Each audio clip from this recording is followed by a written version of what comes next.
Hi hello నమస్తే, నేను మీ Priya. Welcome back to Priya's kitchen. ఈరోజు మన వీడియోలో 3 స్పెషల్ చట్నీ వీడియోస్తో మీ ముందుకు వచ్చానమాట. స్పైసీగా తినే వాళ్ళకి స్పైసీగా, కొంచెం స్పైసీగా తినే వాళ్ళకి లైట్గా అండ్ స్పెషల్ పుదీనా చట్నీతో మీ ముందుకు వచ్చానమాట. సో అందరికీ ఫేవరెట్ అయిన ఈ చట్నీ వీడియోస్ని చూసేద్దామా? Let's start. ఫస్ట్ మనం ఒక బాండి తీసుకోవాలన్నమాట. సో ఆ బాండీలోకి 1/2 కప్ ఆఫ్ ఆయిల్ తీసుకొని అందులోకి 200 గ్రామ్ ఆఫ్ పల్లీలు తీసుకోవాలి. అందులోకి 10-12 ఎండు మిరపకాయలు తీసుకోవాలి. అండ్ ఇందులోకి పెద్ద సైజు అల్లం ముక్క అండ్ 10-12 ఎల్లుల్లిపాయలు వేసుకోవాలి. ఇందులోకి పెద్ద సైజు ఉల్లిగడ్డ అండ్ 4-5 రెబ్బలు కరివేపాకు వేసుకొని చక్కగా లో టు మీడియం ఫ్లేమ్లో చక్కగా ఎర్రగా దోరగా వేయించుకోవాలన్నమాట.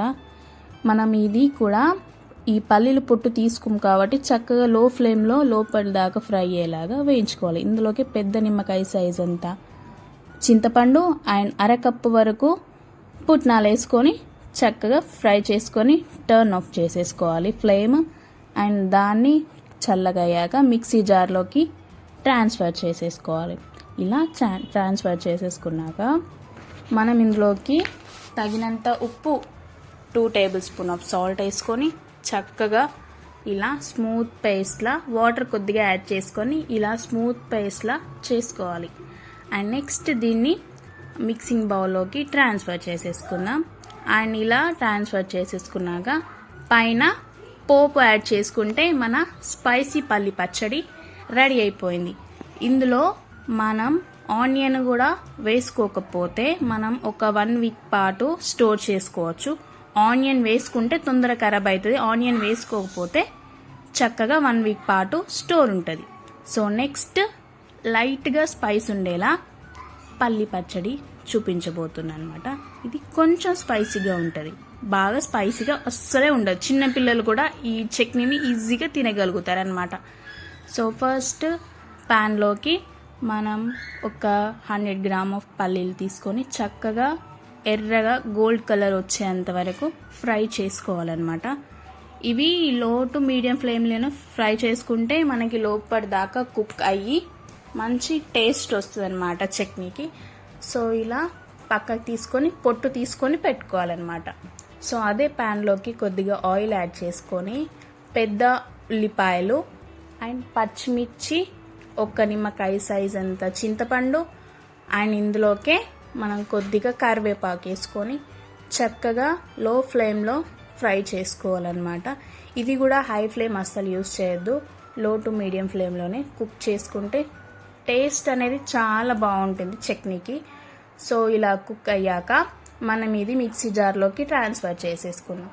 ఇలా మిక్సీ జార్లోకి కూల్ డౌన్ అయ్యాక ట్రాన్స్ఫర్ చేసేసుకోవాలి. అండ్ ఇందులోకే 2-3 ఎండు మిరపకాయలు వేసుకొని అండ్ ముందుగానే పొట్టు తీసి పెట్టుకున్న పల్లీలు వేసుకొని 2 స్పూన్స్ ఆఫ్ సాల్ట్, కొద్దిగా వాటర్ యాడ్ చేసుకొని అండ్ సర్వింగ్ బౌల్లోకి సర్వ్ చేసుకొని పైన పోపు వేసుకుంటే సరే మన రెండో రకపు పల్లీల చట్నీ అనేది రెడీ అయిపోయింది అనమాట. ఈ స్పైసీనెస్ అని తక్కువ ఉంటుంది కాబట్టి చిన్నపిల్లలు కూడా ఇది ఈజీగా తినగలుగుతారు. మూడో చట్నీ ఏంటంటే పుదీనా చట్నీ. సో ఈ పుదీనా చట్నీ ఎలా చేయాలో చూసేద్దామా? ఫస్ట్ మనం ప్యాన్ తీసుకోవాలి. అందులోకి కొద్దిగా ఆయిల్ తీసుకొని ఆనియన్, 2-3 పచ్చిమిర్చి, ఒక నిమ్మకాయ సైజ్ అంత చింతపండు, కరివేపాకు వేసుకొని దోరగా మీడియం ఫ్లేమ్లో వేయించుకోవాలన్నమాట. ఇలా దోరగా వేయించుకున్నాక దీన్ని మనం మిక్సీ జార్లోకి తీసుకొని పక్కన పెట్టేసుకుందాం. అండ్ నెక్స్ట్ అదే ప్యాన్లో మనం పుదీనాని కూడా డ్రై రోస్ట్ చేసుకుందాం అనమాట. ఆయిల్ వేయకూడదు, ఆయిల్ వేయకుండా దీన్ని అదే ప్యాన్లో డ్రై రోస్ట్ చేసుకోవాలి. సో ఇలా డ్రై రోస్ట్ చేసుకున్న తర్వాత ముందుగా మనం ఉల్లిగడ్డలు, పచ్చిమిర్చి వేయించుకొని వేసుకున్నాం కదా మిక్సీ జార్లో, అందులోకి కొద్దిగా సాల్ట్, కొద్దిగా వాటర్ యాడ్ చేసి సర్వింగ్ బౌల్లోకి సర్వ్ చేసుకుంటే పైన పోపు వేసుకుంటే సరే మన టేస్టీ అయిన పుదీనా చట్నీ చాలా సింపుల్గా ఈజీగా చేసుకోవచ్చు. సో ఈ 3 చట్నీ రెసిపీస్ మీకు నచ్చాయా? అండ్ మీకు నచ్చితే నాకు ఫీడ్బ్యాక్ ఇవ్వడం మాత్రం అస్సలు మర్చిపోవద్దు. Please do like, share, comment and subscribe our Priya's